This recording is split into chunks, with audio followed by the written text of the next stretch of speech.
Very well. Good morning, everyone. I want to welcome all of you with us today for this fourth dialogue, this webinar. We are going to be showing A Wish. This is a short film of Agustina Claramonte. She's with us today. We're very happy to have her with us. We're going to be projecting the short film. Then we are going to have a conversation with experts on the areas of medicine, psychology, and the filmmaking community as well. And we are going to be showing the short film, Agustina's film, and we're going to be sharing the screen. We have subtitles into English for those of you that don't speak Spanish.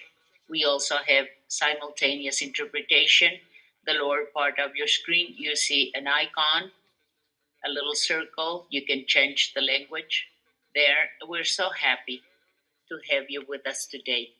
And we have a great panel. We are going to be introducing them little by little. Let me give the floor to Dr. Amparo Espinosa Garcia, please. She is the president and the founder of DMD. We want to hear from Amparo on this short film called A Wish. Thank you, Ariel. I'm Amparo Espinosa Garcia, as founder and president of this nonprofit organization, The Right to Die with Dignity. I welcome you. As Ariel has said, this is the fourth dialogue of DMD on the multiple and varied ramifications and ways of looking at the right to die with dignity, to have a good death. I usually use a phrase saying that I hope just as people receive us and welcome us with hugs and applause, I hope we can say goodbye to this world in the same manner, in a very warm environment with this well being of having done our mission. Personally, I believe this space of the end of life, that is the space where the most human virtues are manifested, and with the greatest need and in fullness.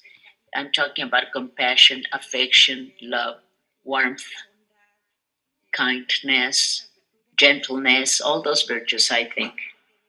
That's where they should be manifested as well, not only throughout our lives, but also the end of our lives. You will see this in this short video we are going to get a description about from Ariel, and it has the full dimension of this precious, more than precious, there's very illuminating, illustrative short video. Thank you, Agustina, as well, for being with us. She is the filmmaker.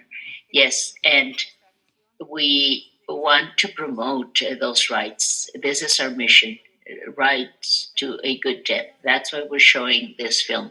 This is one of the resources we are using to honor our mission, to fulfill our mission. We also have surveys. We find that 70% of Mexicans are favoring euthanasia and medically assisted suicide. And we also have many opinions of Mexicans on this issue, on this topic. Another tool we are using to honor our mission is the legal aspect. We are promoting legislation on this, and we want to get closer to the fact that legally we can make our choice on dignified death. Euthanasia and medically assisted suicide are a case in point. We are doing this also through the surveys, through the legal aspect of all this, and art as well. We've been showing short films. We were mentioning Ariel's short film and also plays. We have the artistic community participating. This is a very ideal fashion of opening our dialogue on this issue in Mexico and all over the world. This is the issue of greatest relevance, more than the conjunctural issues. A dignified death, I believe, is the issue, the topic of our times. I believe that films, art in general, plays, and exhibitions are the ideal way through which we can promote our vision, and this is exactly what we are doing through these webinars. So I'm really, truly so happy. So many people being with us, and this has been very important. I think people are highly interested in listening, debating, and thinking about these very important issues that attain to all of us. That's all I wanted to say. I give Ariel the floor so that he can continue with the presentation. So, everyone, welcome. I think you're going to be enjoying this webinar so much. Thank you, Amparo. Let me remind all of you that you can post your questions live on the chat and the Q&A. We will give you space at the end of the presentation for all your questions. We are going to have a Q&A session at the end, and you can write your doubts and the panelists will help you answer them. Well, in this mission of DMD to promote the right to a dignified death in Mexico and throughout Latin America, we have had a short film contest, and this was an initiative, the purpose of which was promoting dignified death and also promoting youth talent in the region. We accepted short films from all over Latin America related to medically assisted death, palliative care, chronic disease, terminal illness, and spirituality. We received videos from all over the world, fiction, films, documentary, experimental films as well, and we selected 10 of them. This was a 10-day period online for those films that we chose. And we have a jury from the cinematographic community. And we decided to give the award and honor mention to three of those films. I'm saying this because I wish the one you are going to be seeing in a few minutes. This was one of the awarded films, and we're so happy to have it and show it to you today with the participation the DMD contest. And so we're so happy to have Agustina. She's the director of this short film. And we are going to show you the film now. Please pay attention. And later in our conversation, we are going to be going into greater detail through the panelists and after with your questions as well, with your participation. So if we can wait a couple of minutes before we reproduce the short video, we want everyone to be connected. We still have people coming into our connection, our session today. The projection, I have a question on this. Let's see. Do you? Oh, yeah, I think we're all ready. Yes. 2 minutes for us to start this projection. I would prefer for you to see it. I could give you an extract, a synopsis, but I think all filmmakers want their films, their work to speak for themselves and for the film itself, for the work itself. This has to do with dignified death. But why read the synopsis of this? I want you to see it and you will get the message because I think, Agustina, do you agree with what I'm saying or do you want to say anything for now? No, I fully agree with you. Let's let people watch what I did, our film, our short film, and then we shall continue with the comments. Let me remind you that we are going to have a very interesting conversation with our panelists after we all watch Agustina's film. Have you all silenced? Have you muted your connection? We don't have to ask people to mute their microphones, do we? Are they all muted the way they should be? Ariel. Yes, they're all muted. Perfect, thank you. This is the way it should be. Yes, for Zoom or through Zoom. So let's show you the short film and we'll see you. It's 18 minutes. We'll see you in 18 minutes. Enjoy.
Susana. Estás igual. Gracias. Por acá, venga. Dame esto que pesa. Ay. ¿Viajaron bien? Sí, todo bien. Al micro no le funcionaba el aire. ¿Tenés algo para la cabeza, Susana? Mirá que yo le dije a Lugo que te prepare la pileta, ¿eh? No te preocupes, pues no traje malla. No te preocupes, te presto una mía.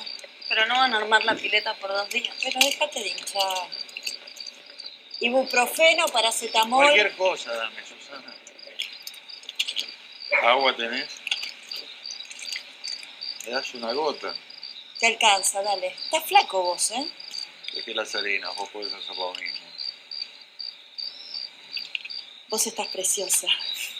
Gracias. El abuelo se va a poner muy contento cuando te vea, ¿sabes? ¿Cómo están? Bien, bien. Las chicas lo cuidan muy bien. Hace un montón de cosas. Aguanta el autito, ¿eh?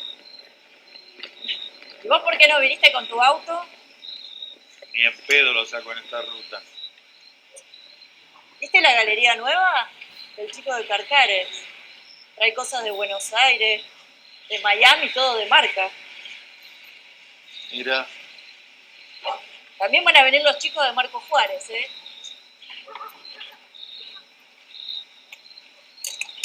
Toma, acomodalo atrás porque en el baúl lo tengo lleno, dale.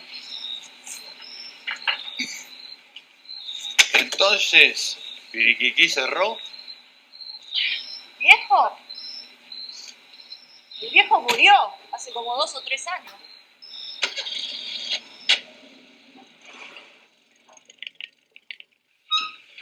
¡Adelante! Hola. Ah, ¿cómo estás? Ya te caliento los ñoquis, ¿eh? Bueno, está bien. Solo con crema, ¿no? No, tía, gracias. Ya comí en el bondi. No, mi amor, eso no es comida. Dale. Sí, dale. No, boluda, no. pero me sacás de las casillas. Otra macana más. Es otro caso, mire que está con Martín, no tiene nada que ver, por favor, es escrito. No, no, en serio, no tengo hambre, ya me acuesto. No puede ser que te mandes una cagada atrás de otra.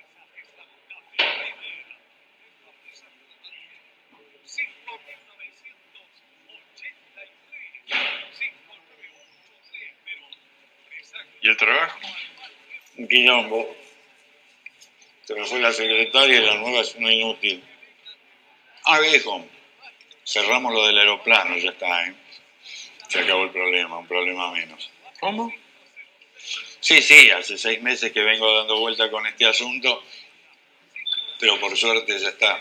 La semana que viene lo entregamos. ¿Vendiste mi avión? Sí, está todo arreglado. El tipo que lo compró junta pelotudeces grandes, tiene toda la guita, lo va a llevar a la estancia, creo que quiere hacer un museo o algo por el estilo. Sos un idiota, ese avión era para vos. Pues si yo no sé volar. Yo te enseñé. 2 veces me llevaste, viejo. Me hubieras pedido. Mi avión adornando el patio de un pelotudo. Bueno, basta, viejo. Agradecí que conseguimos comprador. Vale, ¿por qué no le contás cómo te está yendo en la facu? Yo voy a hablar un segundito con el médico y vengo. ¿Eh?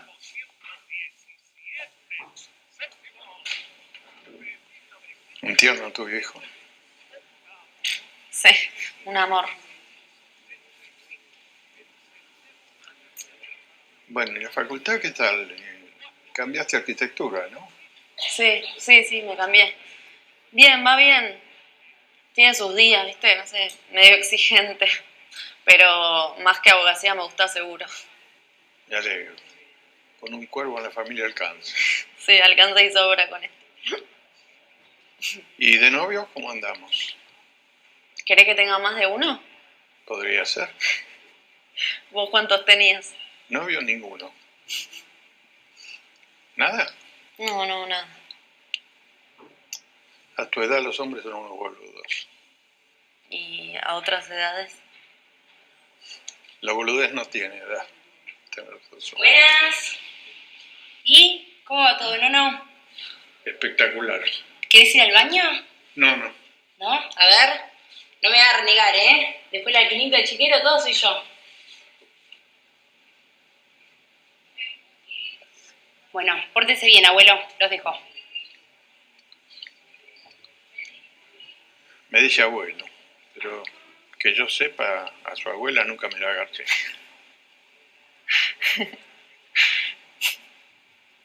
Che, abuelo, ¿y tenés amigos acá? ¿Qué te parece?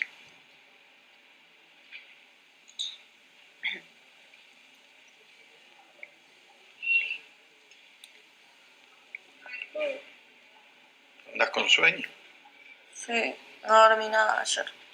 Me debería haber tomado una pastilla y listo. Hoy estaba fresca. ¿Te empastillas? Tampoco para tanto, tomo media. Drogona como tu viejo. No tomo todos los días. ¿Qué tomás? Una vez que me recetaron. ¿Me mostrás?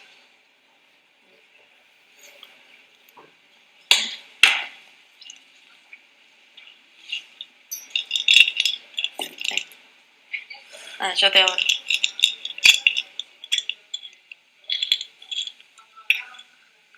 ¿Y qué te hace? Te relajan, te dormís al toque donde estás. ¿Dormís toda la noche? Sí. ¿Cuántas tenés? Tengo un montón. ¿Me das? Sí, quédate con esa. No, Pará. Pero pedí acá seguro que tiene el médico. no me Pará. dan todas juntas. ¿Qué? No me dan todas juntas, no. No, ya sé que no te dan todas juntas, pero si no me vas a dejar sin a mí. No, Pará. vos conseguís afuera. No. Basta, abuelo, pará. Basta, abuelo. Las necesito.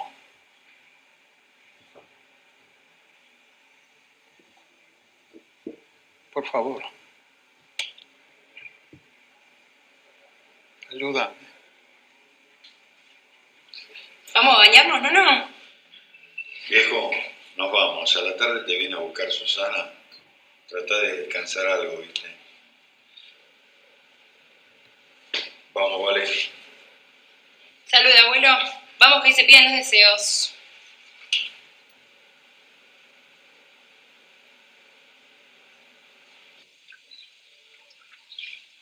¿Me querés acostarte un ratito? Vale. ¿Qué? Si no querés acostarte un rato, una horita aunque sea. No duermo siesta.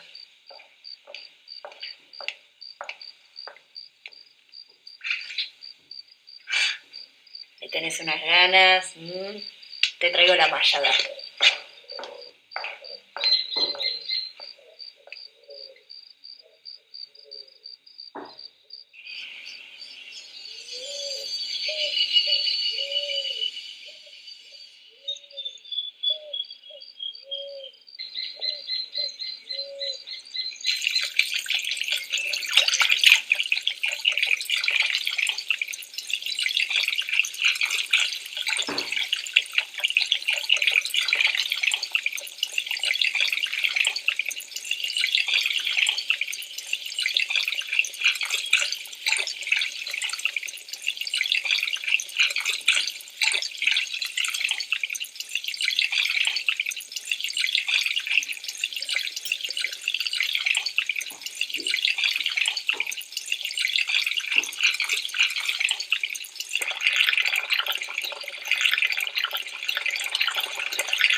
Traje más sanduchitos. Bueno, ¿quieren tomar algo más? ¿Necesitan algo? Uy, ahora te traigo una servilleta enseguida. Mira, toma. Bueno. Papi, ¿por qué no tocas algo? Mientras yo preparo la torta. Dale, si a vos te gusta tocar, hace mucho que no tocas. Susana, déjalo. Hola. Escúchame, Horacio, ¿no puedes hablar en otro momento? No. A ver, chicos, si se corren, que no nos va a tocar algo. Ahí está. Dale, papá. Dale, yo ya vengo.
Total,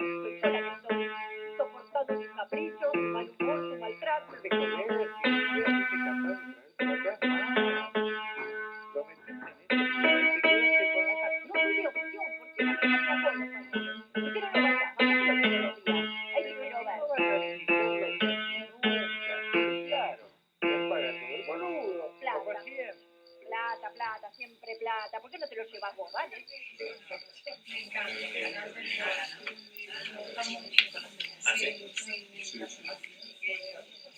Que lo cumpla feliz, que lo cumpla feliz, que lo cumpla el abuelo, que lo cumpla feliz. Pedí un deseo, papá.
Hola.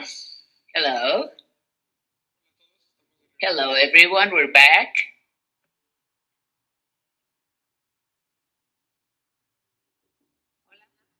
Hello.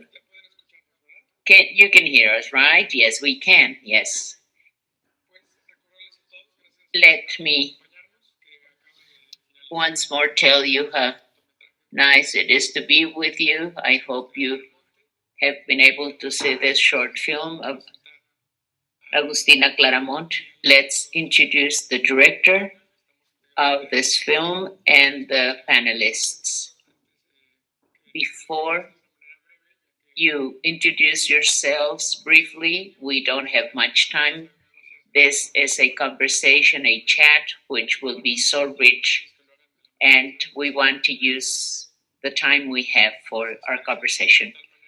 So please, if you can introduce yourselves, because you each have wonderful life experiences from all walks of life. You are all doing so many different things. Cristina, we start with you. Thank you, Ariel. I'm Cristina Villarreal. I'm a psychologist. I'm Colombian. I am Colombian. I live in Colombia. It's very important for me to share with you, to tell you that I work in DMD, Colombia, since 1979, 41 years now. We've been fighting for access and respect for a dignified death in Colombia. That's what I do right now. Thank you so much, Cristina. Now, Elena, you have the floor. Yes, thank you. Good morning, everyone. I'm Elena Carrillo. I live in Mexico City.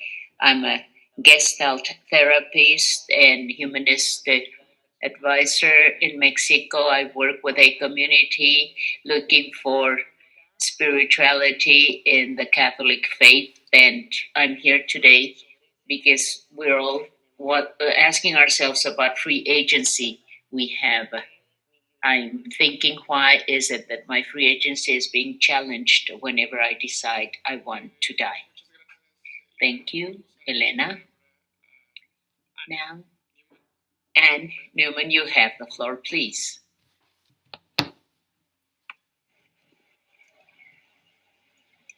Good morning, Hello, everyone. Anne. It's a pleasure to be here.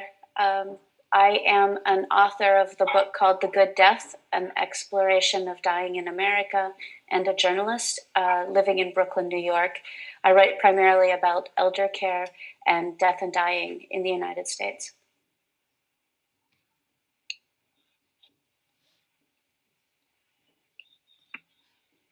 Muchas gracias, Anne. Thank you so much, Anne. Now, Sergio Huidobro, please. Thank you. Good morning, everyone. Sergio Huidobro, writer and cultural journalist. I live in Mexico City.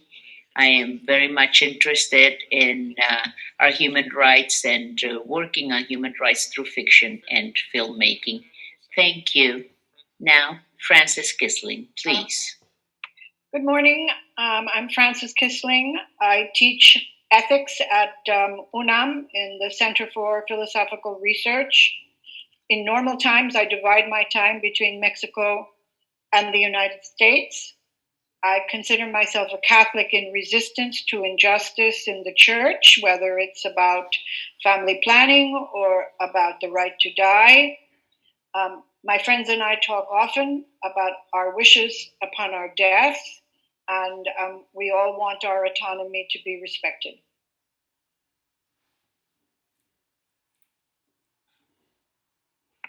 Y por último, para quienes no And finally, for those of you who are not at the beginning, yes, please say Amparo Espinosa. Thank you. I'm Amparo Espinosa Garcia. I work in bioethics. I'm the founder and president of DMD. This is a Mexican nonprofit organization. And what we're discussing here today is the topic of our time, even more important than any juncture. Thank you. I think that finally, we're going to be introducing Agustina Claramont, our main guest today. She is the director of the short film we just saw, A Wish. Agustina, good morning in Mexico, good afternoon in Argentina. Yes, good afternoon in Argentina. I'm Agustina Claramonte. I live in Buenos Aires and I work in audiovisuals. I do direction and production for filmmaking, and I also have a BA in psychologist. I am the one who did A Wish, second award in the context of the right to die with dignity. What a pleasure being with you today. Thank you, Agustina. And aside from the second DMD award, this has participated in many important festivals. The Magnificent one in Latin America, the DAC award. This is from the Argentina cinematographic community, and it's received many awards. We're so happy to be able to have been able to show you the film. Let us now go on directly into our conversation. To start, we would like to hear from you, Agustina. Could you tell us how you got the idea to do this short film and the genesis of this idea? Why did you approach this important issue?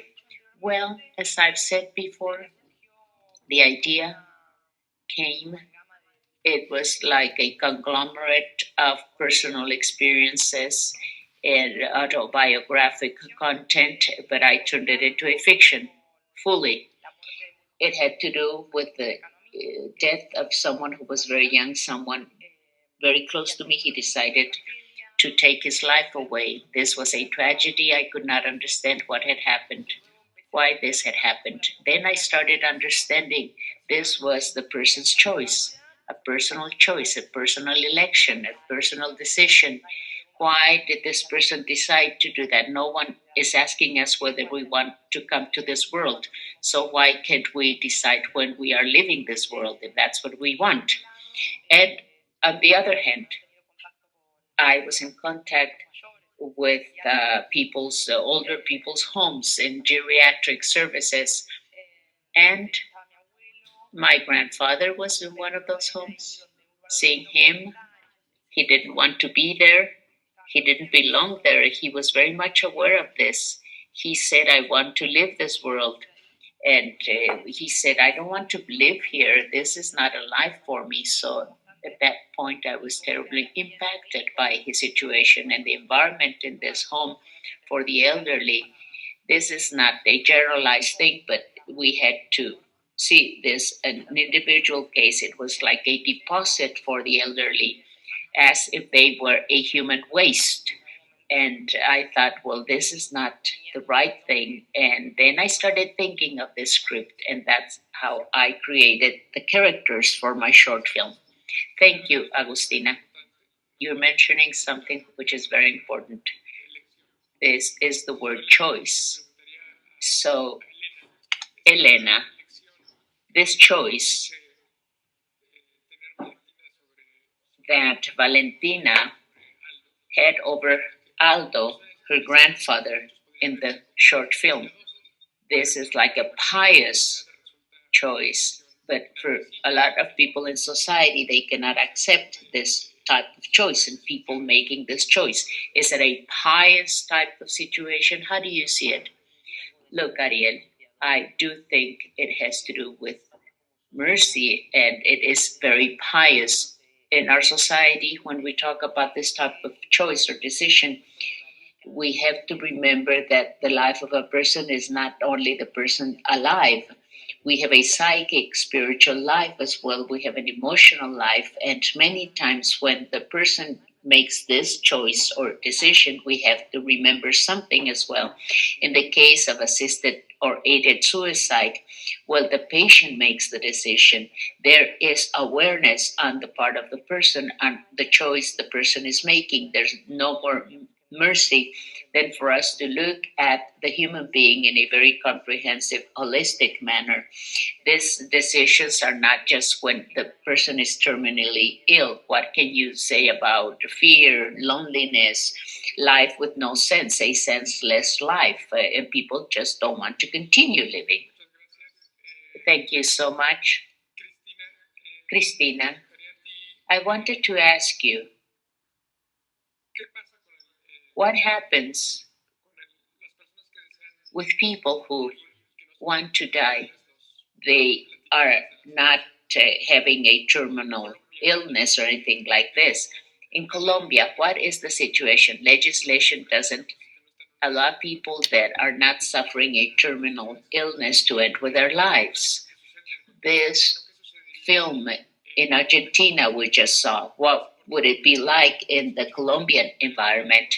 It's very important for people listening to us to know how legislation changes country by country, different contexts.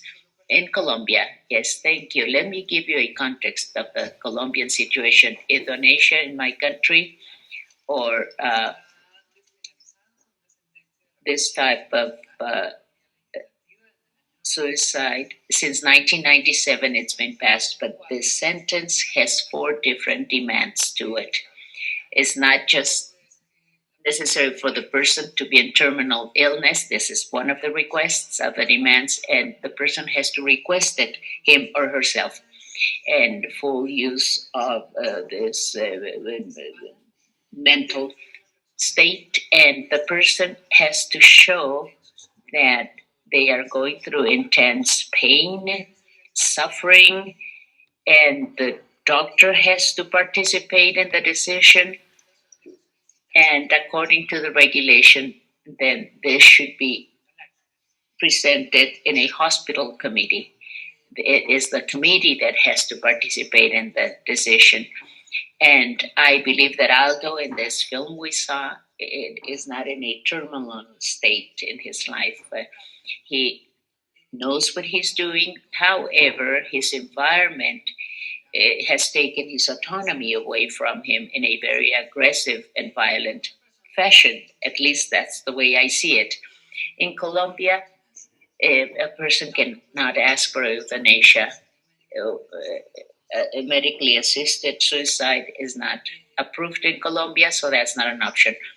And we know that there are resources, doctors, men and women doctors who are assisting or aiding people to die, but not under the institutional framework of our existing legislation in Colombia.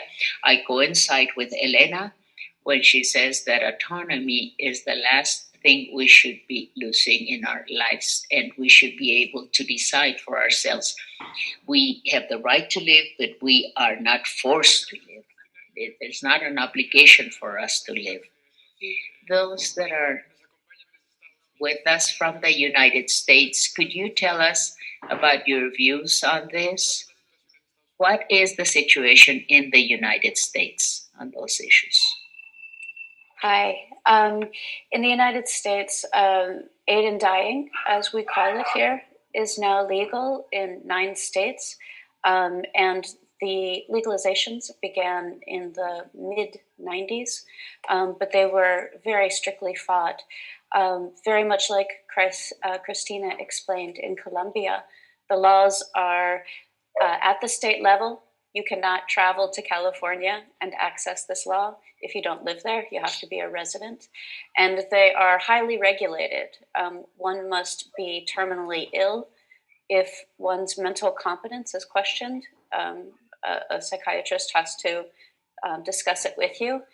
But the difference between Mexico and the United States at the moment is that in the US since 1990, we have the ability to remove or deny medical treatment.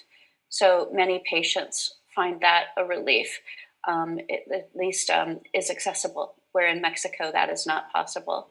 And we've seen a lot of rapid adoption of these laws in several states recently.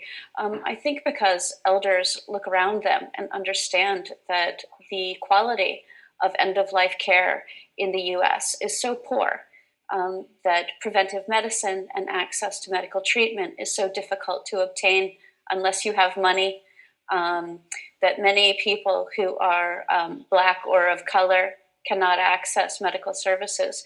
And people are saying, we do not want to die poorly. We do not want to die in pain. And so this has propelled the movement and the rapid legalization in many states.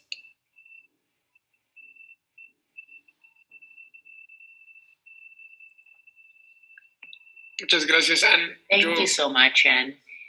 As you were speaking and as we were watching the film, I was thinking about the importance of the right. And this is something Aldo, the character in the film, cannot really decide for himself. He needs his granddaughter's help, her assistance. So this is a very subtle way, the way we see it in the film, in a very respectful way. And here we're going into grounds of cinematography. Sergio, you are a film critic. There is a very important scene in the film, the birthday party. You not only see how the grandfather is being humiliated, but people are looking at each other, and you can see the way people look at each other. You can see it in their eyes. The idea in the man's eyes, how he's asking for his granddaughter's help. And the name of the granddaughter is Valentina. Yes, this is the moment in the film in terms of the grandfather and the granddaughter looking at each other, and they are at the same level of thinking. Their eyes are meeting and their minds as well. In Agustina's film, we see how the main character is the granddaughter. We relate to her. And this is a very important place. This is not commonplace. This has nothing to do with commonplaces as Mar Adentro of Alejandro Almenavar and Final Feliz. We have films where the central point of empathy is in the person, the main character, the person who is suffering, who wants to die. But here we have this cathartic situation. We see it in those films. This is a terminal illness. So this is a condition in those films in which life is impossible. But not in this short film we saw. Aldo's character is not suffering terminal illness. He is suffering something that could be just as painful. This is humiliation, living in a state of perpetual subjugation because of the environment Aldo lives in. He's being subjugated. He and his granddaughter relate to each other. They identify with each other because they are both people that are used to living in freedom and liberty. And he had a plane, and he also rode a motorcycle. So they are so much used to have the reins of their own lives, and the others are used to deciding for them. They decide for other people's lives without taking other people into account. You have the swimming pool, you should swim. You don't want to play the piano, well, you have to play the piano. So other people are deciding for them, and the other people are used to deciding for the others as well. So this is a terrible situation, and let alone people deciding when they want to end their lives. So the impact, the pathos that we see here, this is something that we can use to show our sentiments and our feelings. I think Agustina is working on this in a very wise manner. She is showing it in a very wise manner. You are seeing how others want to manipulate other people's feelings. And here in this scene of the birthday, she's not blackmailing anyone. We are not feeling sad for the grandfather or the granddaughter. There, you don't have this dramatic type of situation that makes the people watching the film take a partial type of position. And I really liked her work, Agustina's work, because of this. Thank you so much. Could you tell us about this predicament? The grandfather is putting the granddaughter in a predicament. And this is a complicated decision. This is not an easy decision for Valentina. This could even put her in a legal procedure. She could even be having to go to trial or things like that, prosecuted legally, I mean. So she knows this, and maybe she doesn't fully know it, but she can feel it. Could anyone comment on this type of decision and the weight this decision has for the granddaughter, for Valentina? She has a great burden over her shoulders. Yes, well, in this sense, what I want to say is that I believe we need to have a deeper education process for this. I mean, all of a sudden, we cannot have a total moral consensus agreement, not even in the family circle, because of religious or cultural beliefs, the way we've been educated on death, for instance. I think we should try to help the person who has this weight to carry on her shoulders, like Valentina. I like the narrative in terms of the family weight on this, but this is not just the family weight or burden specifically of helping the person to die, but this has to do with the entire context of the quality of life. What do we mean when we say quality of life? What about the family environment? Who participates in this decision? Valentina is showing this part of the sister's life. She's complaining always, and Valentina's life with this intolerant father that she has. She's always in this very anxious type of attitude. Valentina's father, I mean. So I think you're asking, Ariel, this is something you're asking, what about this burden? What about this impact? What about this weight of Valentina's decision to help her grandfather? I would say it's not like accepting me and approve my decision. No, it's a matter of open your space to me so that we can look into moral questioning and dilemmas we each have. Well, I wanted to say that although it may be a burden, a weight on her shoulders, yes, and Valentina knows this, it could also be, however, the opportunity she has to share with her grandfather the biggest act of love of a granddaughter with her grandfather. In less than a minute, let me read a testimony of a person that I know, a very, very close person to me. And this is an adolescent, 17 years of age, who accompanied her grandmother to die in very similar conditions. No terminal illness involved. The grandmother was just very tired of life.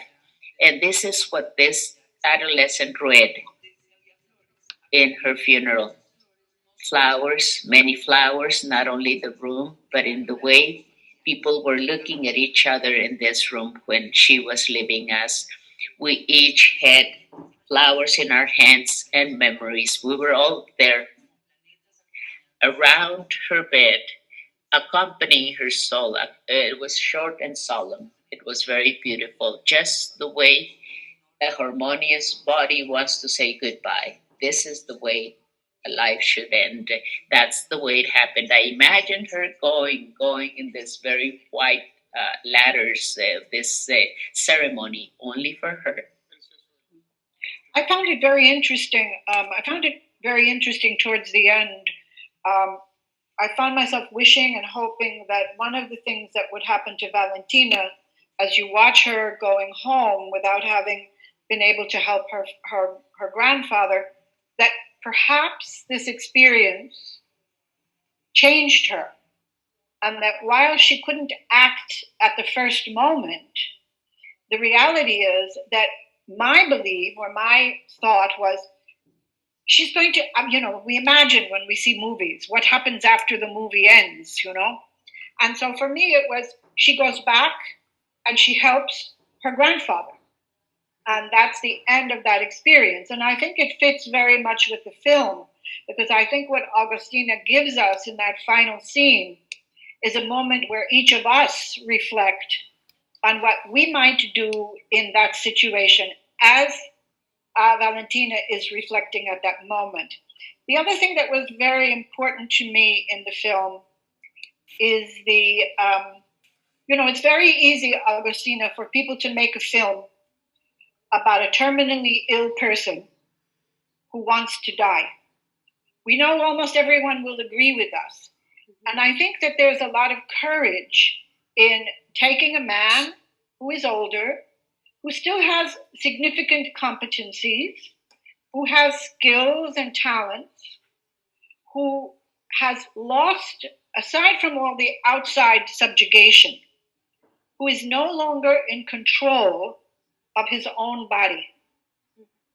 He is suffering his mind is suffering for the loss of his body and the loss of the bodily integrity. These are very, very essential experiences that I think people go through in different points in their life for different reasons. So the torture, in essence, Aldo is in a state of torture. Part of it is between his mind and his body, and part of it is his external circumstances. Yes, I think that there are three tensions that come to bear on Valentina as she looks at her grandfather. And one is, what is her obligation toward his mental health? Is suicide something that she is obligated to prevent? This term we mean as suicide, so tied in our culture to something we must stop. So she has to ask herself, is this something I must prevent? The other tension is the quality of life aspect that Elena mentioned. Is there anything that she can do to improve the life of this man? And what is our obligation to improve the quality of life of those in society and our family members? And I think a third tension is the one that she pursues as I read the film. She sees this vital man who has been always in control of his life, who has always been autonomous and made his own decisions, and has now said to her very clearly, I want no more. I am ready to leave. And she carries those, and she hesitates, I think, in all the right ways. She thinks about his life. She thinks about the power that she has and the ability that she has to improve his life. And I think all of us, as we face legalization of aid in dying or death with dignity, have to reckon with these issues. So in that way, the film is very universal. We all have to address these tensions and make decisions that are best for ourselves and the people we love.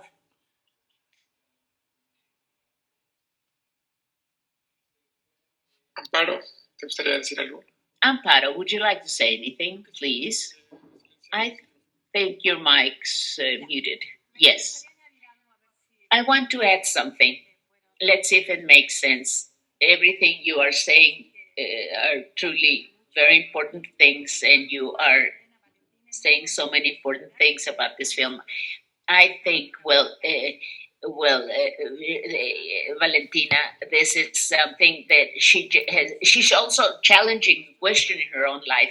She's questioning the father. She went from one career to the other in school at the university, and she looks at the father, or, when they're sitting and they're on the bus, and she gets up and he takes over her space and he takes the better seat, or she gives him the seat, her father, I mean. And when they arrived in the station, I am of the impression that the mother says, yes, the girls take care of him very well. The father she's referring to, I'm not so sure. Agustina can tell us, but others are taking care of him. The family is not, someone else is the caregiver. So for Valentina, this situation takes her in the moment of her life when she's also questioning her own life, her own professional decisions. And the mother, she's very warm, but she's not taking care of the father, of Valentina's grandfather. So what circumstances is she going through? And there's a change. I mean, this is a transcendental instance of her life. Everything changes for her, and she dares do something. We don't know what happens after the film, because what happens, as Christina was saying, perhaps that she can be prosecuted by the law, but she has to be very brave. So I really find her age, she's not 15, she's not 14, she's just the right age. She's going to the university, she's able to change her own career decisions and I think we see it in Spain. We can hear many cases of older men helping their wives die. People are thrown in jail for doing that, but we see changes in society changes that are very, very important. What Valentina does is very good. She doesn't care to swim, and she does it, but she's resisting this. She has her own resistance, and maybe she's silent about her own resistance, but she is resisting. I think in Valentina we see great hope for changes in our societies. That's what she shows. She's very brave. She has a lot of valor, and she is a delightful character. So she's questioning, challenging everything, her own life and everyone else's conditions. Yes, Agustina, when you were writing the script, were you wondering about these things? It could be a tricky situation. So, what were you thinking about when you showed these characters? Were you wondering yourself, were you asking yourself about the possibility to make a different decision? To someone mentioned the possibility, for instance, of maybe improving the quality of life of the grandfather. What were you wondering or asking yourself, Agustina? Did you think of other possibilities for the character of Valentina? What was going through your head when you were writing? What came to mind? Well, the truth is that I was really very sure. I wrote it,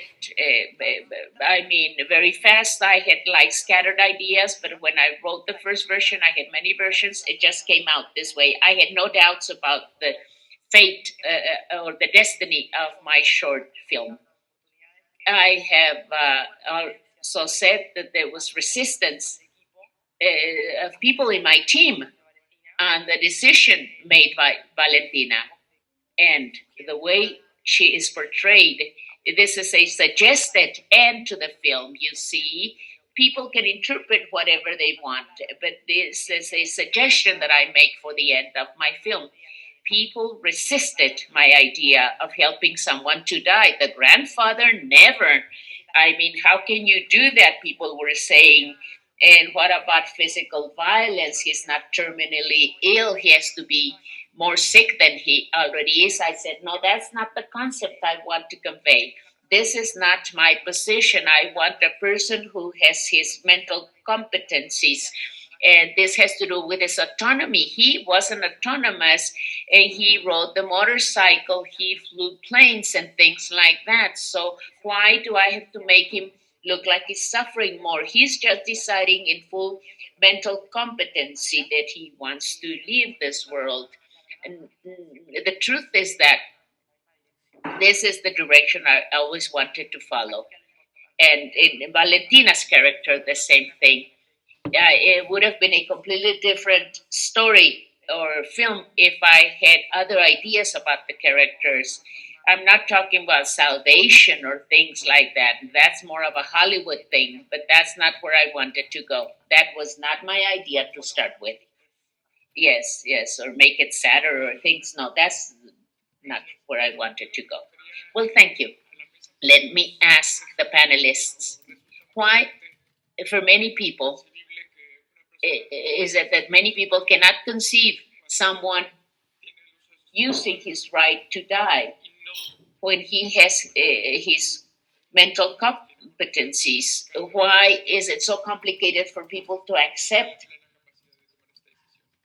someone making this type of decision with full capacity to make this decision? Anyone? Well, in terms of what you just said, Ariel, I think what happens to us is that we have been educated this way. In our brains, we have this idea saying that life is separated from death, as if death was not also an experience of life. I am looking at some of the participations in the chat module and questions people are asking. The Catholic way of looking at this, what happens to this idea of theology? This is old theology. And St. Augustine say we have no right over our lives or our deaths. This is something we have to start changing. Death is part of our existence. It is not isolated from our own existence. I am living my death. I live my death. When I use the Catholic religious approach, then death is also an experience of transformation. This is the way we have to see a transfiguration experience. And this is something I do in my everyday work. We have to start talking about death as someone wants to be transforming him or herself. This is a transfiguration experience we all have the right to have. There's loneliness, solitude, emptiness, and integrity as well. As a therapist, I've heard people say, I don't want to be here anymore, period. And people say, I am not interested in life. Why do we deny them this right? This is a negation. People need psychiatric help. People have to be going through psychiatric therapy all their lives. People don't want to be in this linear ground anymore. They want to go through this transformation, this step towards transfiguration. This is a new way for them to live. So I reiterate where I'm saying this religious belief, for instance, death should be making us more dignified. What an honor to be able to transform our lives, the life of someone who we have loved, and we've been with this person so many moments in life, giving them the opportunity. That it is not even the right term. We open the door, we help them open the door for their own transfiguration. This fear to death, why do we link death to the end of existence? This is a big problem we all have, to be able to move forward so much in our ethical idea of what assisted death and euthanasia are all about. Yeah, in answer to your question, Ariel, I think there's another aspect of this, which is the opposite. And that is, in Bhutan was the first country in Asia, in the world, to develop a happiness index. We have an economic index, we have a cultural index. There are many kinds of indexes that the world looks at in order to determine whether well-being is being served. And the word happiness has never come into that. It's part of what Elena is saying about what kind of culture do we come from. We don't come from a culture that values happiness. We come from a culture that values hard work, that values sacrifice, that values all sorts of the virtues we hear about are not happiness. And I think we are at a point in many places, in many areas of inquiry, where there are now happiness index. Even the UN has a happiness index.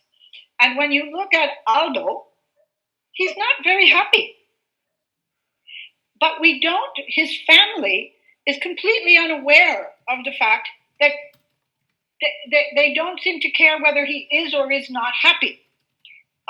So I think that the absence of an ethic and value of happiness and the more stoic approach of suffering is good is really an underlying basic tendency we need to work to change in society if we are, among others, if we are going to honor the wishes of people.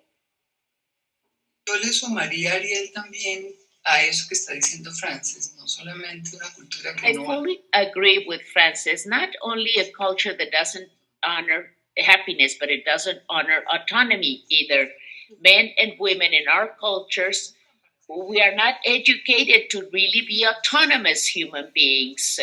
It's better to just wait for the body to, stop working and to be completely lost and for others to decide for us. So we have no autonomy. You see, this is not honored in our cultures and societies. That's why I was so impacted by this.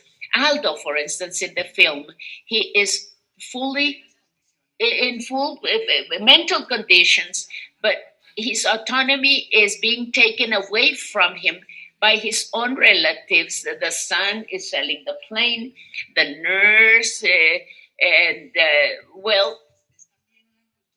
this is a culture in which everyone takes autonomy away from us. Culture does not allow us to be autonomous. It doesn't allow us to make our own decisions. That's what we're all used to having in our lives, in our cultures. Yes, as you were speaking, I was thinking of different concepts we should be defining. I think there are fixed ideas in culture in terms of what life is, what is suffering in our cultures. This is very much associated to Catholicism.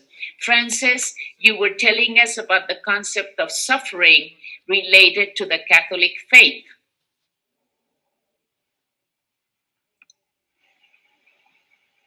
Your mic is off, dear. Okay, I put it back on. Yeah, I think that what we have seen in the church, in the Catholic Church, and not just in the Catholic Church, Judaism has its respect for suffering. Even in Buddhism, although there is a side of Buddhism that is very positive, but each religion, in some sense, and even the secular world, values suffering. In the artistic community, we hear about suffering. Suffering makes you a great artist. We love hearing about the artists who had pain. Pain will make you a better person. Catholicism, however, Catholicism is more interested in who's in charge than it is in suffering and happiness. But if you look at it in that sense, the most recent example of our love of suffering in the Catholic Church was the last several years of the life of Pope John Paul II, who everybody adored, well, not everybody, but most people adored. We loved his frailty. We loved the fact that he had Parkinson's. He was shaking. He could barely move, and yet he prevailed. Wouldn't it have been wonderful if the Pope could have said, I am ready to go home to God. I no longer need to suffer here. So this is it. But I want to say just a few words. I know I'm talking too long, but things are changing in the church. When I was growing up, if you committed suicide, you could not have a funeral mass. You could not be buried inside the Catholic ceremony. You were buried outside the ceremony, outside the cemetery. Now you can have a funeral mass. The church says we don't judge you. We do not know what the state of your mind was when you decided to die. We also have, most recently, I have been impressed, the head of the Pontifical Academy of Life, that entity in Rome that deals with life questions and forbids certain behaviors, the head of the academy said something very simple. He said, I will hold the hand of the person who is committing suicide. Even though I think suicide is wrong, compassion is a more important value than punishment. I think there's another reason why in our cultures we fail to see Aldo's choice as the right thing on the whole. And I think that is because we have stigmatized elders in a way. We have professionalized the care for elders over the past 4 and 5 decades. We no longer keep them in our homes. We no longer see people die in our homes. The process of death and dying is now very professional as well. And so we don't have firsthand experience. When we take that population and isolate them from general society, we fail to understand their quality of life and their needs. So we have very poor long-term care, very poor nursing home care. And the COVID-19 pandemic has shown us this.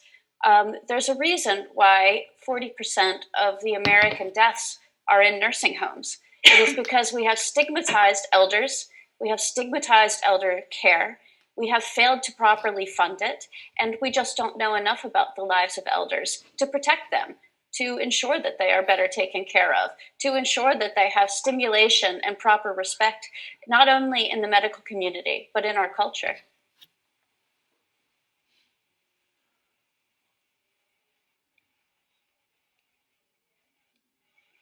Muchas gracias. Thank you so much. Aldo's character lives in an asphyxiating environment, no autonomy whatsoever. Virtue of this film we saw, I think, is that it approaches, like all good films, it approaches different layers. You see, and that's a gender perspective. Valentina, for instance, also belongs to an asphyxiating environment, certain macho behaviors that she suffers, and you can see them throughout the film. And you have the intuition of this because these characters, in spite of their age differences, have a connection and a very strong linkage process, regardless of their being grandparents or relatives among themselves. Yes, could you talk about this gender approach, please, Christina? Yes, thank you. I think that, in effect, the film has a key gender perspective approach. We see it throughout the film. Let me highlight particularly how it shows that the burden of this care has been on the shoulders of women all over the world. This is the case. Aldo's daughter is in charge of her father. It is the granddaughter at the end of the day who has to participate caring for her grandfather. And the man, not only Aldo, but Valentina's father, is a provider. That's all he is. But he has no tenderness. And Aldo, like a vulture in the family. Cuervo, the I think this is a positioning. I don't think this is a feminist film. The women who are part of this film are not really feminist women, but the film does show disparities and the work done by this woman. And the word is not the vulture, but the raven in the film. The raven in the film, yes. I think this is very important. And Christina mentioned something which is very important here, because the topic of this film has to do with productive life as well. How a society is ruled by a person's productivity. You have this arch, this way the curve it starts, and then it goes up like in this ascending emotion, and then the cusp of person's productivity right at the maximum level, and you have to produce, and then it starts declining until there's an abyss in which life is not productive anymore. People fall into this abyss. What do you do when you are seeing people in this abyss? And then the other thing here, it has to do with bioethics and human rights, especially in Western societies.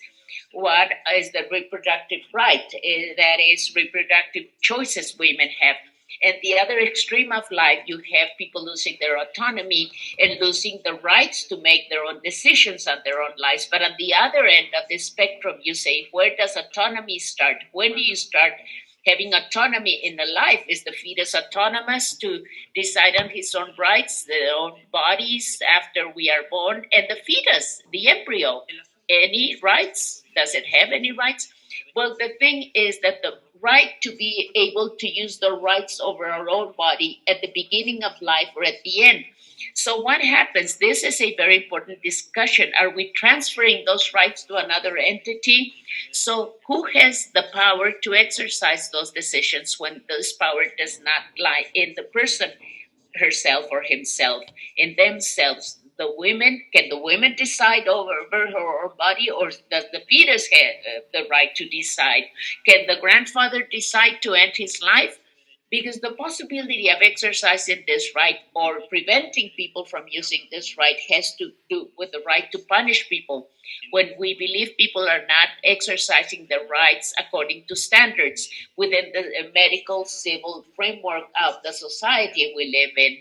I think those are interesting questions. This is what I was thinking also when I was watching this film. Well, if I may revisit what you just said, Sergio, and Cristina, what you just said as well. What Sergio is just saying right now. Well, let me tell you the family aspect and the impact this has on me. Well, who makes the decision when the person cannot make the decision? There's something that's called the beneficence, principle of beneficence. And this has to be part of a dignified death or the way we treat it. We need so much education on this. Going to the first question you were asking me, Ariel, when we talk about compassion or beneficence, what are we talking about? Sustaining life, biological life, or sustaining existential life, if I can use this term? I think this film also places all of us in this dichotomy, two different ways of seeing things. When is a life valuable? What value does it have? Only when it is productive, intellectually, emotionally, politically, even socially valuable? Where is the principle of beneficence that would allow me to feel capable of opining and telling someone you can continue living, or it's time for you to die? what is the benefit of conserving a life, socially speaking? That's what I'm getting at, because this is making a lot of noise on me. It's part of the film. Is how strong it is for me to decide over your life, or to accompany or supporting you when you've decided you don't want to continue living. Is this a beneficial thing? Or are we just thinking about death? Are we just thinking about death instead of thinking about a benefit through death? Yes, this is what I'm thinking when I'm hearing what you're all saying. Thank you so much for your intervention, Elena. Let me remind everyone that we are here in the Zoom session. We have so many questions in the chat. I think we should have time for the Q&A session. We're going to also be reading some of those questions and comments. Cristina will be doing this. But before anything else, I wanted to tell you that we are having questions. Please feel free to ask your questions, any type of questions for the panelists, for Agustina, the filmmaker. Please feel free to write your questions. So then, Cristina will be reading them. Thank you. Yes, thank you, Ariel. Let me read them so that we can really use this time well. A question for the filmmaker, for Agustina. This is also a question that Sergio could answer, even you, Ariel. Yes. The question, it says, I love the scene where Valentina and her grandfather are sitting there in the home where he's staying. There's like is there a sense of humor also? What role does the sense of humor play in all this?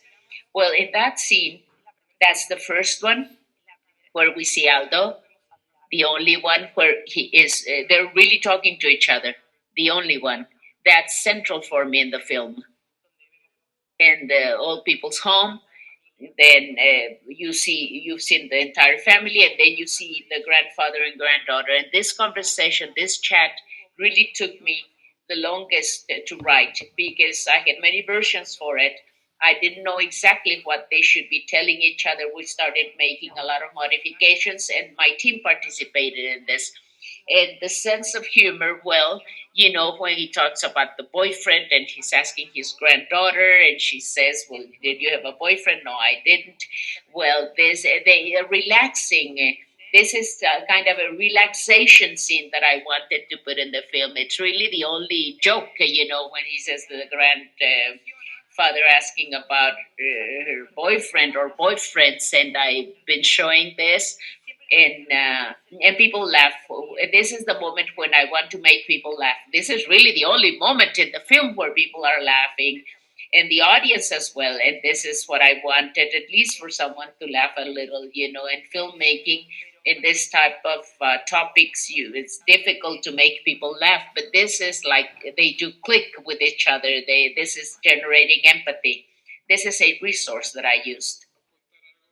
Let me say something to Agustina. I think this is a very good moment, because, yes, the drama is you're letting people breathe a little in this very dramatic situation. And Aldo, you can say, and this is something that is disappearing in Aldo, but you say the way he talks to his granddaughter and her boyfriends and things, you can think of his personality when he was younger. You are giving people an idea of what he used to be like. And yes, and that's what I wanted to do, because I didn't want the character to be this old man that doesn't listen, that doesn't understand, that is not playful. I wanted him to be very witty, ingenious. He was, he used to ride his motorcycle, and so he was a very lively character himself, and he had a way of looking at life and a very open-minded type and active. So that's why it's so difficult for him to be in this old people's home. Yes, Sergio, can you tell us about the role of this humor? Yes, the sense of humor. Yes, you're eating something and everything is salty, then everything is salty, period, and you cannot taste anything. But what if all of a sudden this there's a little bit of sweetness and sweet in what you're eating in this very salty dish? So this is the only moment when the grandfather and granddaughter are alone. We can truly measure the level of trust and complicity and connection between them. These two free souls that are going through different moments in their lives, and they are going to into different poles. One is making decisions, and the other one has taken the definitive decision. But they are meeting right at this moment in their lives, and he's asking about those sleeping pills. And this is a moment of great empathy. You're closing circles here with empathy and with a sense of humor. This is a resource that makes us establish a complicity with them, more human, fraternal complicity with very tremendous things that are going, very dramatic things that are going on in this film.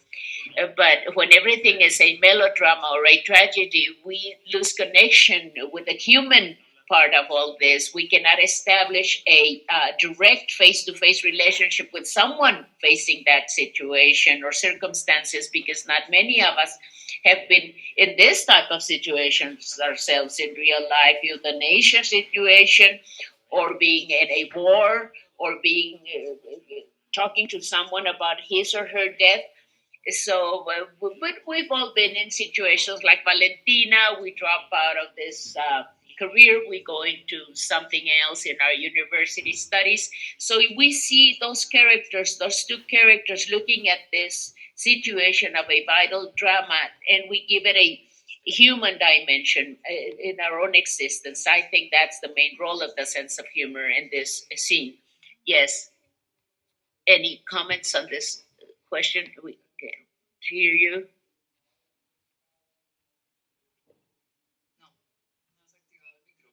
Your microphone. Amparo.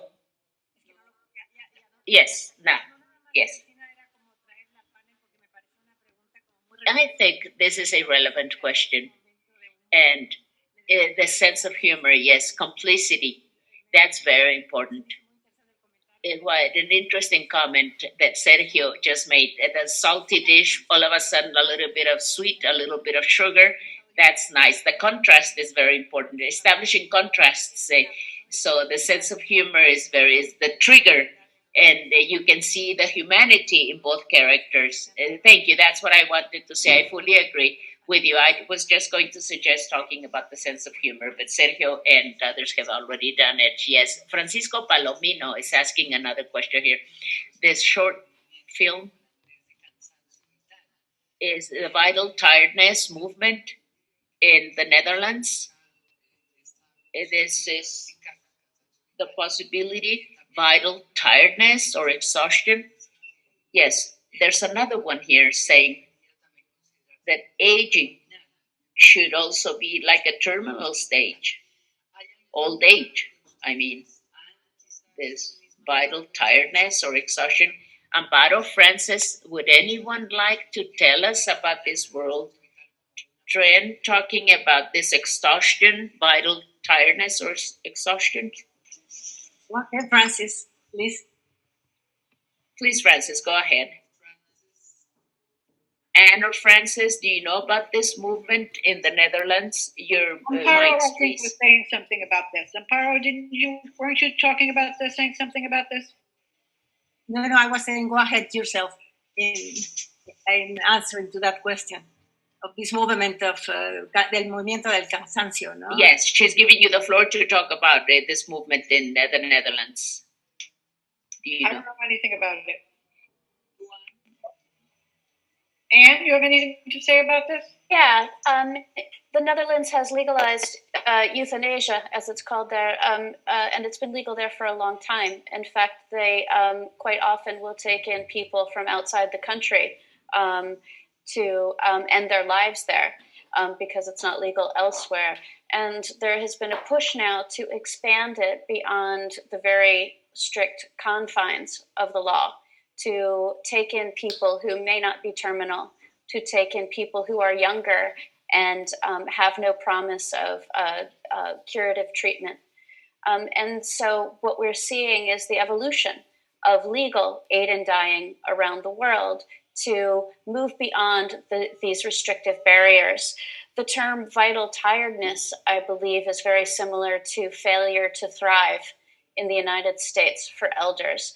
And indeed, perhaps Aldo would qualify as failing to thrive. He no longer has vitality. And it should be up to Aldo to decide what vitality is. I believe in the Netherlands, the vital tiredness is an effort to give people like Aldo or similar to Aldo access to ending their lives or hastening their deaths. I think that there could also be, in terms of this question around aging, on the one hand, I think that there's a certain obvious validity to the idea that maybe at some point you have had enough of life, and it may be an age question. But I think we do a disservice to all of us when we make everything rely on being old. Okay, you're old and you want to die, it's okay. But you're 35 and you want to die, it's not okay. You're 17 and you have had 5 years of chemotherapy for your leukemia, and it's not going anywhere. What about you?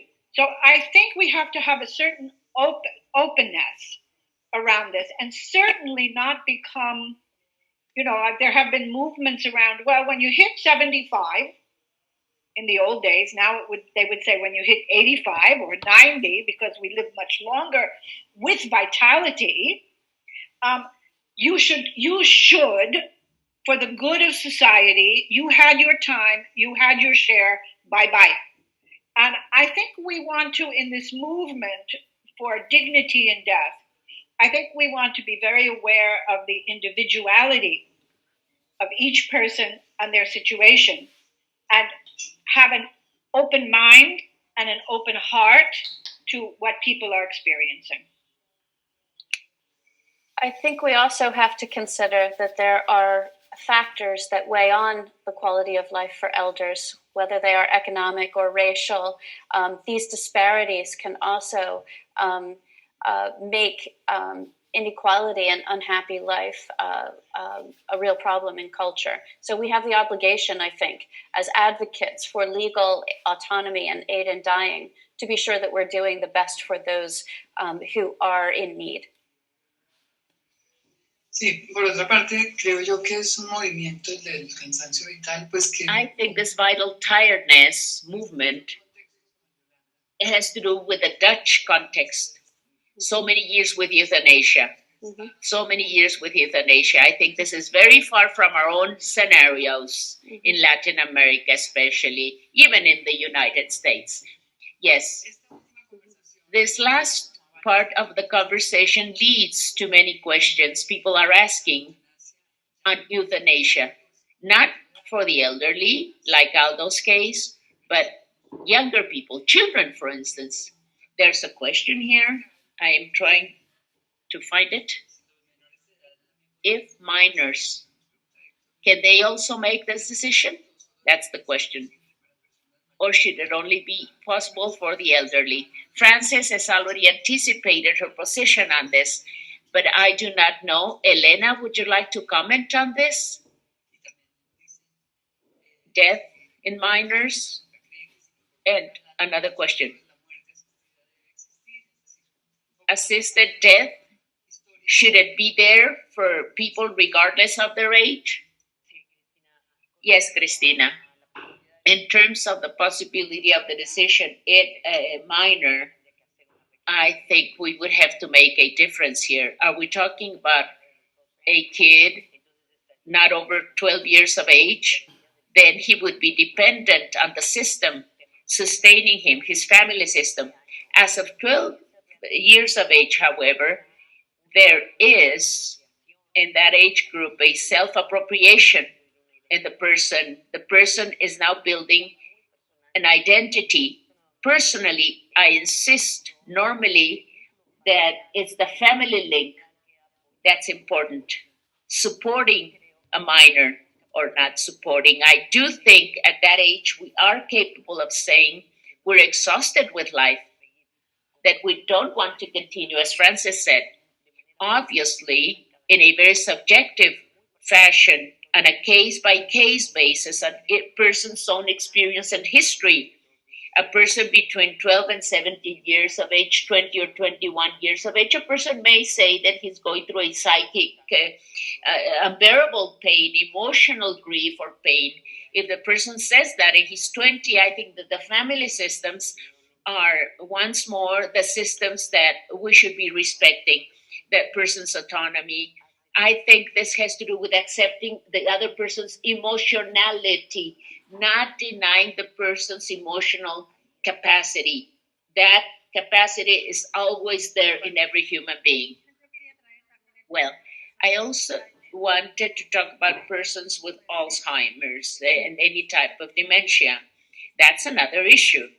Well, this is being discussed. People with more dementia, Alzheimer's disease. So the person is not the person anymore. Maybe a 12, 13-year-old girl may decide something, but a person who is not there anymore, who is making that decision? Elena was mentioning this. This is a complicated thing. Well, in Mexico, we have very big families. How can everyone in the family reach this type of decision? This is something we have to discuss. Everything is on the table. There is no single answer for this.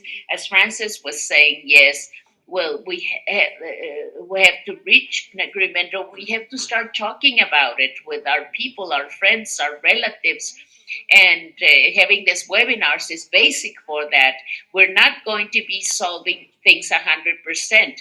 The fact we're discussing about those issues is very important because we can see other ways of promoting this dialogue among all of us. So this is not a monologue. I think this has to do not only with Alzheimer's, but I think this is a painful situation for the family. What if euthanasia were allowed? I would perhaps know what to do even then. This is an additional complexity. This is anticipated will being signed or something. This is dementia. This is also very relevant. In the Netherlands, a 15-year-old girl was allowed to have euthanasia. She was very depressed for a long time. She decided, but this other issue we're setting on the table right now is of the utmost importance. Yes, anyone else would like to comment on Alzheimer's disease or dementia or senility or any type of issue related? Let me go back to what Amparo was just saying. Well, my father had Alzheimer's disease for 7 years. He died 3 years ago. And other relatives have had senile dementia. As you've said, Amparo, I've been questioning this so much. For instance, when we ask ourselves moral issues, religious issues, should we validate this decision? Well, we have to think about the person. Is the principle of compassion that comes into play? What does the person need? Does the person need to terminate her life, his life? Is not myself. I'm not in the middle of this. It's the other person, the center of the discussion. This is one of the principles of mercy, looking at the others, recognizing ourselves in others, relating to others, feeling their lives as if they were our own lives. Well, my father lived with this illness for 7 years, but he was not there really for those 7 years. He didn't eat, he didn't walk, he didn't recognize us, he didn't tell us anything, he couldn't speak. So I feel that this education with compassion and mercy is something we urgently need. A culture of compassion and mercy. Yes, I believe we should favor life, not my mother's life. Life is something we should really favor. Yes, Francis, please go ahead. I wanted to add something because, I mean, we are discussing very, very serious issues, and some of them are many of them are very complex. And I wouldn't want anybody who is attending this event to think any of us takes these questions casually. Okay. The question about children is not casual. The question about people with Alzheimer's is not casual. The question about people who have been severely disabled for many, many, many years, the sea around us, all of these questions are important and not simple. I think that the basic principle that I would point to, or the basic principles I would point to in this issue is as following. Bringing life into the world and ending one's life in the world are, in some sense, the most important things that ever happened to us. They're the most important decision that women make when they bring children into the world. And when individuals decide they have had enough of life, that's also important. Our first impulse, as a person who believes we have the right to decide about dying, is that we value life, we value quality of life and a good life from the mind of the person who is considering this. And we will support people so they can continue to live as long as life has meaning for them. When that point is reached where they have had help from society, family, counselors, psychologists, their priest, whomever they go to, and they decide, basta, to go to a little Italian here, then we will support them in that. Like the priest from the Vatican, I will hold your hand, whatever decision you make, I will accompany you, but I will help you to have a happy life if it is possible. Okay, Anne, ¿querías complementar algo? Yes. And would you like to compliment? Thank you, Christina. I would just like to say that there are steps that we can make to help protect those with dementia, those with Alzheimer's who are no longer able to state their wishes. And the first, I think, principle for medical ethics and for the rights of patients is to allow patients to remove or deny treatments. That alone can allow Alzheimer's and dementia patients to voluntarily stop eating and drinking. Perhaps if they contract pneumonia, they can say, no antibiotics, let this take me. Pneumonia is called the old man's friend, right? And so there are ways that we can move toward protecting individuals, but they are legal methods, and so that takes a political push. Hay un libro precioso sobre todo este tema de there's a precious book on Alzheimer's of Mexican psychiatrist Arnold Krauss, Living or Before Dying. I think this is the name of the book. Arnold Krauss, writer and a doctor in Mexico. Yes, there's a question, Francis, for you or for Amparo as well. It has to do with the dialogues we've been holding in other webinars. Yes, and especially Peter Singer spoke to us about this in the 2 sessions we held with Peter. The landslide, yes, the slippery slope. Yes, euthanasia, does it become a frequent practice? Then the elderly will feel that they're being pressed to end their lives Is that the slippery slope, Francis? Giving this It's to for you. Amparo. I've talked to more than enough. I talked a lot. A ver, Agustina. ¿No? Yes. Agustina?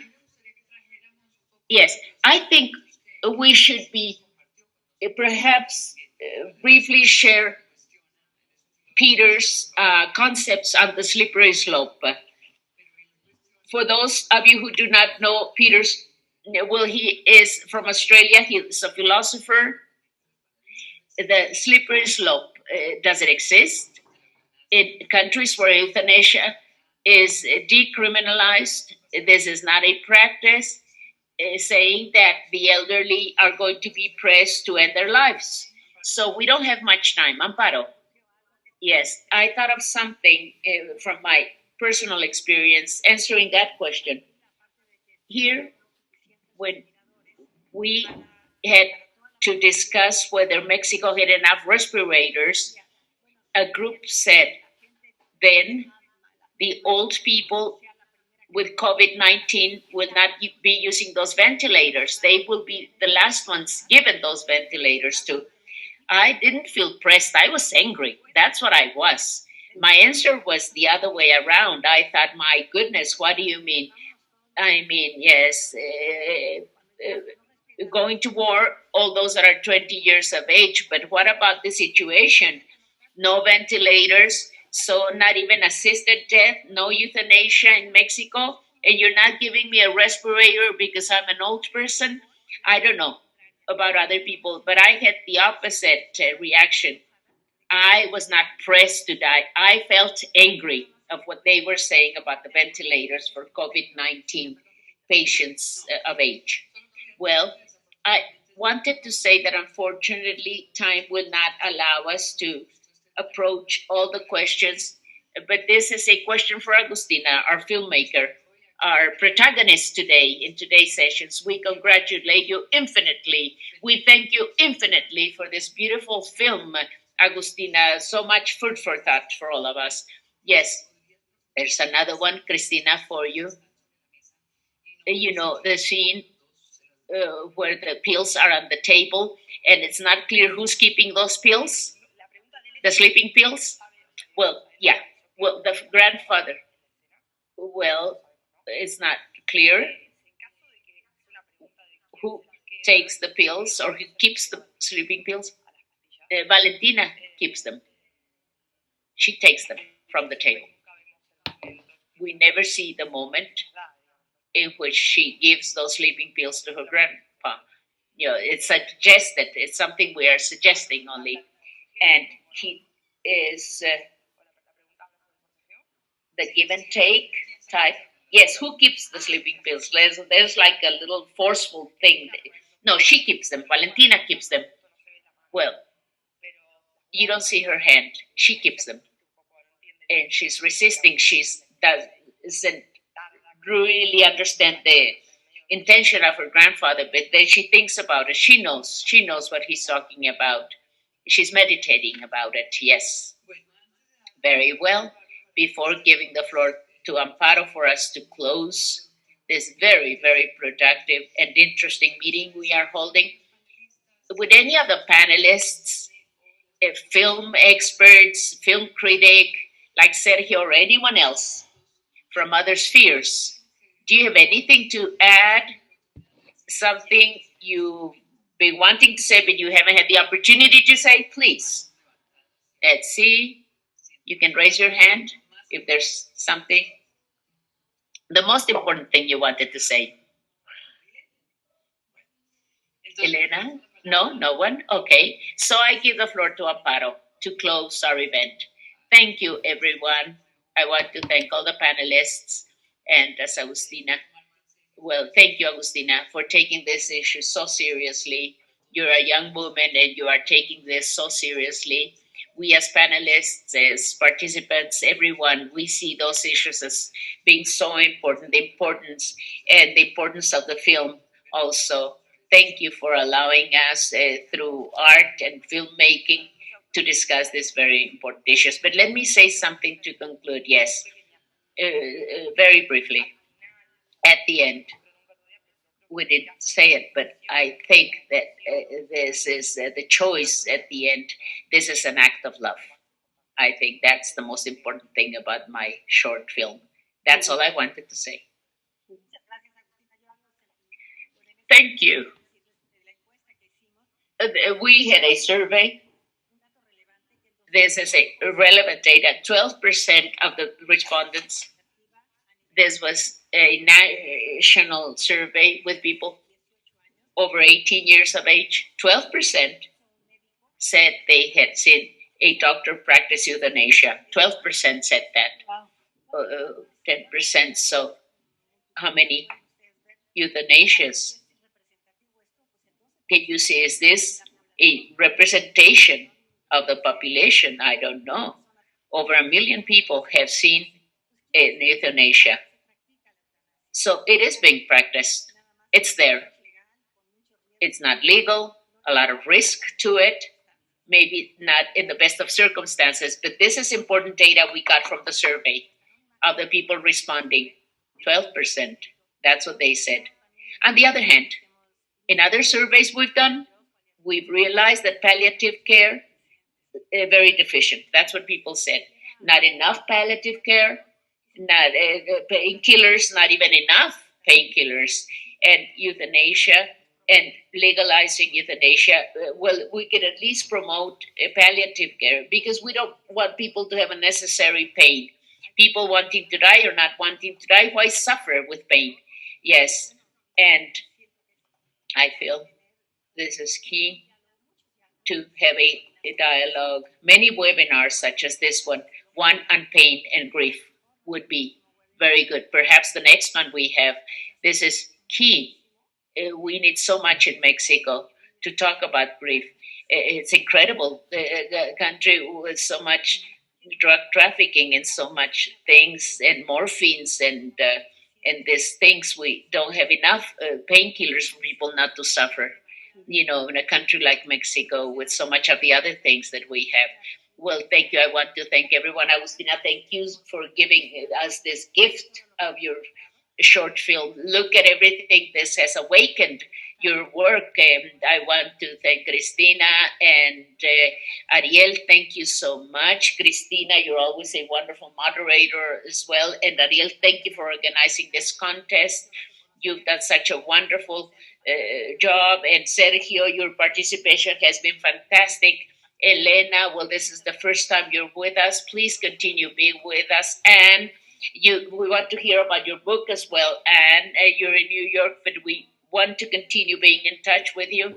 I don't want to leave anyone out. And Rodrigo, our technician, yes, fantastic, perfect, wonderful, yes. The DMT team, our attorney, Hector, Ana Linda, and Maria, everyone. I don't want to leave anyone out of my appreciation. Continue being with us, Francis. What a wonderful, wonderful work with this wonderful team. I want to thank everyone. Yes, thank you. And see you next time, everyone. Thank you. What a pleasure being with you. Thank you, everyone. Thank you. Yes, thank you, everyone. Have a wonderful weekend. Thank you. Well, it's not Friday yet, is it? Yes. Bye-bye.